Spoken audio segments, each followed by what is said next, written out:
जय जय शङ्कर हर हर शङ्कर जय जय शङ्कर हर हर शङ्कर जय जय शङ्कर हर हर शङ्कर जय जय शङ्कर அத்வைதம் தெய்வத்தின் குரல் 6ஆம் பாகம்.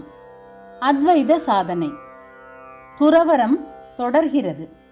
பிருகதாரண்யகத்திலும் ஆத்மலோகத்தை இச்சிக்கிறவன் இகலோகத்து வீட்டை விட்டு சந்நியாசியாக புறப்படுகிறான். ஏனென்றால் பூர்வ காலத்தில் ஆத்ம வித்யை அபியசித்த வித்வான்கள் அப்படித்தான் பிள்ளைக்குட்டி ஆசை, சொத்து ஆசை, தேவலோகங்களை அடையும் ஆசை எல்லாவற்றையும் தூக்கி எறிந்துவிட்டு பிச்சைக்கார ஆண்டியாக புறப்பட்டு போனார்கள் என்று சந்நியாச குவாலிஃபிகேஷனை விதித்திருக்கிறது. குறிப்பு: 4வது அத்தியாயம் 4.22. எதிலேயும் அபிப்பிராய பேதம் மாதிரி ஒன்று வருவது, அப்புறம் பேதமில்லை என்று சமாதானம் பண்ணுவது என்று சில சமாச்சாரம் வரத்தான் செய்யும்.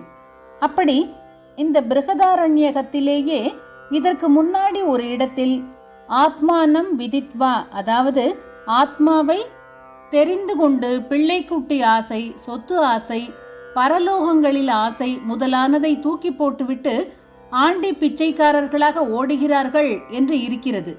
குறிப்பு: 3வது அத்தியாயம் 5வது ஸ்லோகம். ஆத்மாவை தெரிந்து கொண்டு என்றால் ஆத்ம ஞானம் சம்பாதித்துக் கொண்ட பிறகு என்றுதானே தோன்றுகிறது. சம்பாதித்துக் கொள்வதற்காகவே, அதாவது அதற்கு முந்தி சந்நியாச தகுதியை வைத்திருப்பதாக சொன்னதற்கு மாறாக ஞான சம்பாதனைக்கு அப்புறமே சந்நியாசம் என்று அல்லவா இங்கே இருக்கிறது. இப்படி கேள்வி வருகிறது. ஊன்றி பார்த்தால் பதில் கிடைக்கிறது. என்னவென்றால், அந்த மந்திரத்திலேயே அப்புறம் ஞானி எப்படி நடந்து கொள்வான் என்று கேட்டு எப்படி வேண்டுமானாலும் நடந்து கொள்வான், அதெப்படியானாலும் அவன் ஞானிதான் என்று சொல்லி இருக்கிறது. அதாவது அவனுக்கு இதுதான் விதி, இப்படித்தான் இருக்கணும் என்ற சாஸ்திர கட்டுப்பாடு எதுவும் இல்லை என்று அர்த்தம். அப்படிப்பட்டவன் சாஸ்திரோக்தமான 4 ஆசிரமங்களில் கடைசியான சந்நியாசத்தை ஸ்வீகரிக்க வேண்டும், அதாவது ஏற்க வேண்டும் என்பது பொருத்தமில்லைதானே. ஆனபடியால் ஆத்மாவை தெரிந்து கொண்டு என்பதற்கு அனுபவத்தில் தெரிந்து கொண்டு என்று அர்த்தம் பண்ணிக்கொள்ளாமல் புத்தியினால் தெரிந்து கொண்டு என்று பண்ணிக்கொண்டால் சரியாகிவிடும். அத்வைத சாஸ்திர விஷயங்களை படித்தும் கேட்டும் அது சத்தியந்தான் என்று புத்தியில் உறுதியாக தெரிந்து கொண்டவன் ஆசைகளை தூக்கி போட்டுவிட்டு சந்நியாசி ஆகிறான் என்பதே இங்கே சொல்லி இருப்பதென்று தெளிவுபடும். குறிப்பு: பக்கம் 399 சமாதானம் என்பது புத்தியை பிரம்மத்தில் ஸ்தாபிப்பது என்பதற்கு பிரம்மம் குறித்த உபதேச சாஸ்திரங்களில் என விளக்கம் கூறப்பட்டுள்ளதன் தொடர்ச்சியே இது. எனக்கு பூர்ண கும்பம் கொடுக்கிற போது உங்கள் அகத்து கல்யாணம் கார்த்திகைகளில் ஆச்சாரிய சம்பாவனை பண்ணுகிற போது கூட ஒரு மந்திரம் சொல்லுகிற வழக்கிருக்கிறதே. குறிப்பு: ந கர்மணா என தொடங்கும் சில மந்திரங்கள் மகா நாராயணோபனிஷத் 12வது அத்தியாயம் 3.4 மற்றும் 7. அடுத்து இதில் ஸ்ரீசரணர்கள் குறிப்பிடுவது அவற்றில் வேதாந்த விஞ்ஞான என தொடங்கும் மந்திரம். இது முண்டகம் 3வது அத்தியாயம் 2.6 முதலிய பல உபனிஷத்துக்களில் இடம்பெறுவது. அதில் சந்நியாச யோகத்தினால், அதாவது யோகாத், அந்தக்கரணம் சுத்தமானவர்கள் என்று ஞானியை பற்றி சொல்லி இருக்கிறது. இதனாலும் முதலில் சந்நியாசம், அப்புறம் அதன் மூலமே சுத்தியாகி ஞானம் பெறுவது என்றே உபனிஷத் விதி பண்ணி இருப்பது தெரிகிறது. சந்நியாசாஸ்திரமத்தில் இருக்கிறவன் அவனுக்கும் மேலே போய் தானே தனக்கு சாஸ்திரம் என்று இருக்கிற அசல் ஞானி ஆகிய 2 பேரையும் அத்தியாசிரமி என்று சொல்வது. ஸ்வேதாஸ்வதரோபனிஷத் முடிவில் அப்படிப்பட்ட அத்தியாசிரமிகளுக்கே அதை உபதேசித்ததாக வருகிறது. குறிப்பு: 6வது அத்தியாயம் 21வது ஸ்லோகம். கைவல்யோபனிஷத் என்று ஒன்று, அதிலிருந்து ஆச்சாரியால் கோட் பண்ணுவதுண்டு. அதில் ஆரம்பத்தில் அத்தியாசிரமஸ்தன் ஏகாந்தமான இடத்திற்கு போய் ஸ்ட்ரெயிட்டாக ஆசனம் போட்டுக்கொண்டு உட்கார்ந்து கொண்டு நன்றாக இந்திரிய நிகிரகம் பண்ணி ஆத்மாவாகிய சிவஸ்வரூபத்தை தியானிக்கிறான் என்று இருக்கிறது. குறிப்பு: 1வது அத்தியாயம் 5வது ஸ்லோகம். சிரவணத்திற்கு அப்புறம் மனனமும் நிதித்தியாசனமும் அல்லவா? சந்நியாசியாகியே சிரவணம் செய்ய வேண்டும் என்கிற மாதிரியே மனன நிதித்தியாசனங்களில் சந்நியாசிக்குத்தான் அதிகாரம். மனநாதவ் சந்நியாசினாம் அதிகாரக என்றும் வாக்கியம் இருக்கிறது. பிரம்மசூத்திரத்தில் சந்நியாசிகளை ஊர்த்வரேதஸ் என்று சொல்லியிருக்கிறது. குறிப்பு: 3வது அத்தியாயம் 4.17. ஊர்த்வரேதஸ் என்றால் சக்தியை கீழ்த்தரமான இந்திரிய வியாபாரத்தில் வீணடிக்காமல் மேலான வழியில் கொண்டு போனவர்கள், அதாவது சந்நியாசிகள். அந்த இடத்தில் வரும் சூத்திரங்களையும் ஆச்சாரியால் பாஷ்யத்தையும் பார்த்தால் அவர்கள்தான், அதாவது அத்வைத சாதனையில் 3ஆம் ஸ்டேஜுக்கு குவாலிஃபை ஆனவர்கள் என்று தெரியும். ஞானி சந்நியாசியாகத்தான் இருக்கணும் என்பது தெரியும். பிரம்மசூத்திரத்திற்கே பிக்ஷு சூத்திரம் என்றும் பெயர். பிக்ஷு என்றாலும் சந்நியாசி என்றாலும் ஒன்றுதான். வீட்டு சாப்பாடு இல்லாமல் பிக்ஷையால் ஜீவிப்பவன் பிக்ஷு. பிரம்ம விசாரத்திற்கே ஏற்பட்ட புஸ்தகத்திற்கு இப்படி பேர் இருப்பதும் சந்நியாசிதான் அதிகாரி என்று காட்டுகிறது. ஒரு விஷயம் கீதையில் வந்துவிட்டால் அதைவிட சர்டிபிகேட் இல்லை. சந்நியாசிக்குத்தான் சிரவணாதிகளில் அதிகாரம் என்று பகவான் அபிப்பிராயத்தில் வந்திருக்கிறதா என்று பார்த்தால் வந்திருக்கிறது. சகல கர்மமும் கடைசியில் ஞானத்தில் போய்த்தான் சமாப்தியாகின்றன என்று பகவான் சொல்லி உடனேயே தத்துவதர்சிகள் ஞானத்தை உபதேசிப்பார்கள். அவர்களுக்கு நமஸ்காரம் பணிவிடை பண்ணி நன்றாக கேட்டு கேட்டு தெரிந்து கொள்ள வேண்டும் என்கிறார். குறிப்பு: 4வது அத்தியாயம் 33.4. கர்மா சமாப்தியாயிற்றென்றால் அப்புறம் சந்நியாசந்தானே.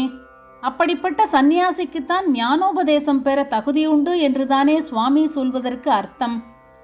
சத்தியந்தான் பரதத்துவம், தபஸ்தான் பரதத்துவம் இல்லை, தமந்தான் சமந்தான் என்பதாக பரதத்துவம் எது என்பதை பற்றியுள்ள பல அபிப்பிராயங்களை நாராயணவல்லியில் சொல்லி ஒவ்வொன்றின் பெருமையையும் காட்டியிருக்கிறது. குறிப்பு: மகா நாராயணோபனிஷத் என்றும் கூறப்படும் இந்நூலின் 78வது அணுவாகம். ஆனால் முடிவில் இது எதுவுமே பரதத்துவம் இல்லை, சந்நியாசந்தான் பரதத்துவம், பரதெய்வமாக இருக்கப்பட்ட பிரம்மாவே அப்படி சொல்லியிருக்கிறார் என்று முடித்திருக்கிறது. ஆத்மாவை தெரிந்து கொண்டே ஆக வேண்டும் என்ற சாதனையில் மேல்கட்டத்திற்கு போகும்போது கர்மாவை விட்டு சந்நியாசியானால்தான் முடியும். கர்மா தொட முடியாத வஸ்து ஆத்மா. அதை அதே விசாரமாக தியானித்து தியானித்து அப்புறம் அந்த தியான கர்மாவும் நின்று போய்விடுகிற நிலையில்தான் தெரிந்து கொள்ள முடியும். கர்மாவும் பண்ணிக்கொண்டே தியானமும் வைத்துக்கொள்கிறேன் என்றால் சரியாக வராது. கர்மாவில் இருக்கிற வரையில் அதை ஒட்டினதாக பலவிதமான சங்கங்கள், அதாவது ரிலேஷன்ஷிப்கள் இருந்தே தாரும். சங்காத் சஞ்சாயத்தே காமக குரோதக என்றும் சுவாமி சொன்னபடி ஒன்றிலே அசோசியேஷன் ஏற்பட்டால் அதிலிருந்து காமம் குரோதம் என்று ஒவ்வொன்றாக ஏற்பட்டு கொண்டே போய் கடைசியில் புத்தி நாசாத் பிரணஷ்யதி, அறிவு அழிந்து விநாசம் அடைகிறான் என்றே முடியும். அதனால்தான் ஆச்சாரியால் கர்ம கோட்டிபிகி ந சக்கியக, கோடி கர்மா பண்ணினாலும் பந்தத்தை வெட்டி போட முடியாது. விவேக விஞ்ஞான மகாசினா வினா தாதுகு பிரசாதேன சிதேன மஞ்சுனா. குறிப்பு: விவேக சூடாமணி 147 அல்லது 149. நித்யா நித்ய வஸ்து விவேகத்தில் ஆரம்பித்து அனுபவ ஞானம் என்கிற விஞ்ஞானத்தில் முடியும் சாதனை என்று சாணை தீட்டிய பெரிய கத்தியால் ஈஸ்வர பிரசாதத்தின் மூலமே வெட்ட முடியும் என்று சொல்லியிருக்கிறார். இப்படி பந்தத்தை கத்தரிப்பதற்கே வாழ்க்கையை அர்ப்பிக்க வேண்டுமானால் குடும்பம், உறவுகள், உத்தியோகம் ஆகியவைகளையும் வைதீக கர்மானுஷ்டானங்களையும் கூட கத்தரித்து போட்டுவிட்டு புறப்பட்டால் ஒழிய முடியாது. ஆனால் ஒன்று மறக்கவே கூடாது. யார் வேண்டுமானாலும் கர்மானுஷ்டானங்களை விட்டுவிட்டு சந்நியாசியாகிறேன் என்று கிளம்பலாம் என்று ஆச்சாரியால் சொல்லவே இல்லை. சித்த சுத்தி சம்பாதித்து கொண்டவனுக்கு மட்டும்தான் அந்த ரைட் உண்டு என்று அவர் ரூல் பண்ணி இருக்கிறார். எப்படி சம்பாதித்துக் கொள்வதென்றால் கர்மானுஷ்டானம் அத்தனையும் குறைவர பண்ணுவதன் மூலம்தான் என்றும் தீர்மானமாக சொல்லியிருக்கிறார். கோடி கர்மாவாலேயும் பந்தச்சேதம் ஏற்படாது என்பவர் அப்பக்விகள் இதை பிடித்து கொண்டு அவரவருக்கும் ஸ்வதர்மமாக ஏற்பட்ட கர்மானுஷ்டானங்களை விட்டுவிட்டு அடியோடு வீணாகிவிடப் போகிறார்களே என்ற கருணையினால் அடுத்த ஸ்லோகத்திலேயே விஷயத்தை தெளிவுபடுத்துகிறார்.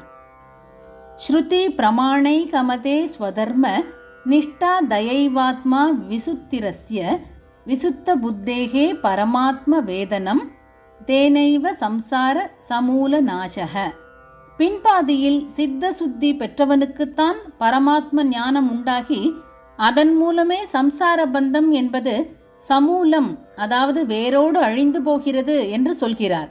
அந்த சுத்தி எப்படி உண்டாகும் என்பதை முன்பாதியில் சொல்கிறார். ஸ்வதர்மத்தில் எவன் நிஷ்டை என்னும்படியான உறுதியாக நிலைத்த ஈடுபாடு பெற்றிருக்கிறானோ அவனுக்குத்தான் சித்தம் சுத்தியாகிறது என்கிறார். சரி, அந்த ஸ்வதர்மம் என்னவென்று எப்படி தெரிந்து கொள்வது என்றால் அதற்கும் ஸ்லோக ஆரம்பத்திலேயே பதில் வைத்திருக்கிறார். ஸ்ருதி பிரமாணை கமதிஹி, அதாவது வேதம் என்ன சொல்கிறதோ அதுவே பிரமாணம், அத்தாரிட்டி என்ற ஒரே நம்பிக்கையால் ஸ்வதர்மத்தை அறிந்து அதை பூர்ணமாக நடத்தி அதில் நிஷ்டனாக வேண்டும் என்கிறார். வேதம் ஸ்வதர்மம் என்று சொல்வது சமுதாயத்தை வர்ண விபாகம் பண்ணி, அதாவது ஜாதி முறையில் அமைத்து இன்னின்னார் இன்னின்ன கர்மம் பண்ண வேண்டும், அதே மாதிரி பிரம்மச்சாரி இன்ன பண்ணணும், கிரகஸ்தன் இன்ன பண்ணணும், ஸ்திரீகள் இன்ன பண்ணணும் என்றெல்லாம் முக்கியமாக கர்மாக்களை எடுத்துச் சொல்வதுதான். ஆகையால் வேத பிரமாணத்தில் அமைந்த தர்ம நிஷ்டை என்றால் கர்மானுஷ்டானத்தில் நிஷ்டை என்றே அர்த்தம். இவ்வாறு பூர்த்தியாக கர்மாக்களை செய்துதான் சித்த சுத்தி பெற வேண்டும். அப்படி பெற்றாலே பரமாத்ம ஞானம் பவபந்த நாசம் என்று சொல்கிறார். வேத விதிப்படி கர்மாக்கள் செய்கிற போது சரீர காரியங்களின் மூலமே சரீரத்தை பிழிவது மாத்திரம் இல்லாமல் மனசின் அழுக்குகளையும் பிழிந்து தள்ள முடிகிறது. அப்புறம் கர்மாக்களை நிறுத்திவிட்டு மனசின் காரியமான தியானத்திலேயே போய் அதற்கும் அப்புறம் அதுவும் நின்று போன ஞான நிலையை அடையணும். தர்மனிஷ்டை என்கிற கர்மனிஷ்டையை பெற்ற அப்புறம்தான் ஞான நிஷ்டைக்கு முயற்சி பண்ணணும். இது இல்லாமல் அதற்கு போகவும் கூடாது. அதற்கு போகிற யோக்கியதை உண்டான பிறகு இதில் சம்பந்தம் வைத்துக் கொள்ளவும் கூடாது. ஜலத்தை நிறைய விட்டு பிழிந்துதான் துணியில் இருக்கிற அழுக்கை எடுக்க வேண்டும். அதுதான் வழி. அதற்காக அழுக்கு போன அப்புறமும் ஜலத்திலேயே போட்டு பிழிந்து கொண்டிருந்தால் என்ன ஆகும்? நைந்து போய் கிழிந்துதான் போகும். அப்புறம் காற்றுப்பட போடுகிறது தான் ஞான மார்க்கத்திற்கு போவது. காற்று சூரிய வெளிச்சம் ஈரத்தை மட்டும் போக்கும், ஞானமோ துணியையே போக்கிவிடும். இது கிழிசலாக்கி போக்குவது போல அதோடு முடிந்து போவதில்லை. ஜீவ துணியை போக்கி அதையே பிரம்மம் என்று அழிக்க முடியாத தங்க தகடாக மாற்றிவிடும். நிஷ்டை என்று ஆத்மாவிலேயே நிலைத்து நிற்பது ஜீவனின் காரியமாக இல்லாமல் ஜீவனே போய் நிஷ்டையிலே பெற்ற அனுபூதி ஸ்வரூபமான சத்வஸ்து மாத்திரமே எஞ்சி நிற்கும். பிரசாந்த தத்துவமாக பராயணம் என்கிற மேலான புகலிடமாக இருக்கும் ஸ்திதி அது. துறவரம் நிறைவு பெறுகிறது. ஜெய ஜெய சங்கர, ஹர ஹர சங்கர. மகா பெரியவா சரணம். जय जय शङ्कर हर हर शङ्कर जय जय शङ्कर हर हर शङ्कर जय जय शङ्कर।